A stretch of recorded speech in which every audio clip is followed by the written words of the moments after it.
قال رسول الله صلى الله عليه وسلم خمس لا يعلمهن إلا الله নবীজি বলেন পাঁচটি বিষয় আল্লাহ ছাড়া কেউ জানে না। এক নাম্বার, ইন্নাল্লাহা ইনদাহু ইলমুস সাআ, কিয়ামত কবে হবে, কিয়ামতের জ্ঞান এটা আল্লাহর কাছে। দুই নাম্বার, ইউনাজ্জিলুল গায়স, বৃষ্টি কখন কি পরিমাণ হবে এটা আল্লাহ জানেন। তিন নাম্বার, ইয়ালামু মা ফিল আরহাম, পেটের সন্তান ছেলে হবে না মেয়ে হবে এটা আল্লাহ জানেন। তা আল্ট্রাসোনোগ্রামে যে ধরা হয় ছেলে না মেয়ে, এটা হলো সন্তানের রূপ আসার পরে।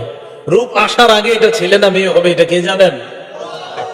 ওয়ামা তাদরি নাফসুম মাযা তাকসিবু গাদা, আগামীকাল তুমি কি উপার্জন করবে, কোন মানুষ কি কামাই করবে এটা জানে আল্লাহ, এটা কেউ জানে না, এটা আল্লাহ জানে।